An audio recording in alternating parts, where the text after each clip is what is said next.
ওমর ভাই এটা কি ভিডিও পোস্ট করলো বুঝলাম না, কি বলতেছে?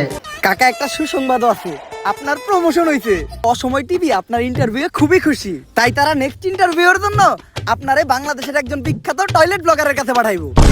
বুঝলাম না রে ভাই, ওমর ভাই টয়লেট ব্লগার কাকে বলতেছে?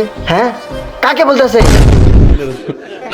আপনারা কি কেউ জানেন না ওমর ভাই টয়লেট ব্লগার বলতেছে? আমাদের বাংলাদেশের সেরা blogger, toilet blogger Rakib Hossain. লেরে রিপোর্টারে চাকরি করুম না। আপনারা যাই কিছু বলেন না কেন, রাকিব হোসেন কিন্তু তার বউকে নিয়ে ভিডিও কইরা, বউকে দিয়ে ব্যবসা কইরা, টয়লেটের মধ্যে অশ্লীলতা ভিডিও কইরা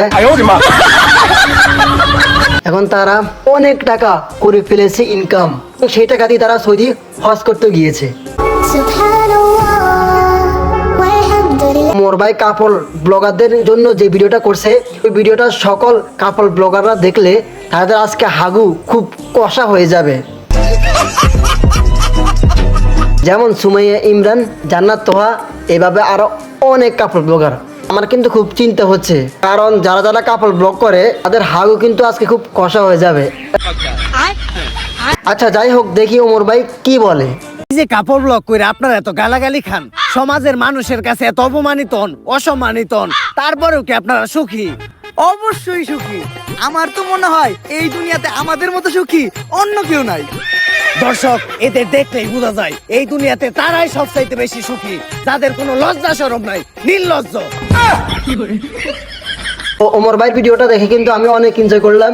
এই ভিডিওটা হচ্ছে আমার লাইফের সেরা ভিডিও, সত্যি ওমর ভাই, তাই তো তোমাকে আমরা এতটা ভালোবাসি। দেখি এবার ওমর ভাই পরবর্তীতে কি দেখায়। আমাকে লজ্জা শরম নাই, তাই আমরা বউ ইচ্ছা খাই। তো ভাই, আমরা শুনেছি কিছুদিন আগে ভুলবশত আপনাদের একটি লিঙ্ক ভাইরাল হয়েছিল, এই বিষয়ে যদি কিছু বলতেন।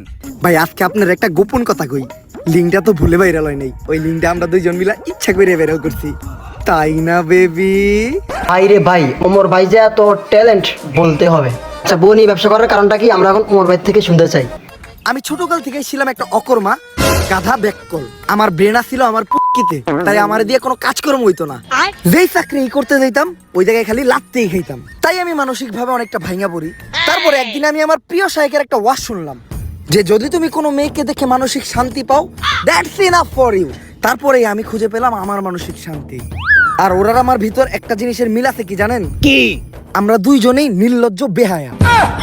আর বিয়ের শুরুতে আমাদের আর্থিক অবস্থা তেমন একটা ভালো ছিল না, আর ব্যবসা করতে তো পুঁজি লাগে, আমার কাছে ব্যবসা করার মতো পুঁজিও ছিল না। তখনই আমার মাথায় আসে একটা বিজনেস প্ল্যান, যে ব্যবসা করতে কোনো পুঁজির প্রয়োজন হয় না, শুধু একটা বউ থাকলেই চলে। আর এমনি ব্যবসায় তো লস খাওয়ার সম্ভাবনা থাকে, কিন্তু এই ব্যবসায় লস খাওয়ার কোনো চান্সই নাই, খালি সফলতা আর সফলতা। সেইটাই হচ্ছে এই বউ ব্যবসা। বউ নিয়ে ব্যবসা করে এরাই হলো তারা ভিডিও করার আগ মুহূর্তে যাদের শয়তানেদের লড়া। লজ্জা শরম হচ্ছে ইমানের একটা অংশ। যদি মানুষ হিসেবে কারো যদি লজ্জা শরম থাকে, মান সম্মান থাকে, ওমর ভাই এই ভিডিওটা দেখার পর আশা করি আর কোনো কাপল ব্লগার কাপল ব্লগ করবে না। এসব নষ্টামি অশ্লীলতা ভিডিওগুলো ছেড়ে দিবে।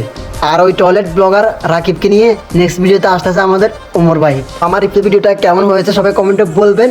আর ওমর ভাইয়ের এই ভিডিওটা সবাই ওমর ভাইয়ের ইউটিউব চ্যানেল থেকে দেখে আসবেন।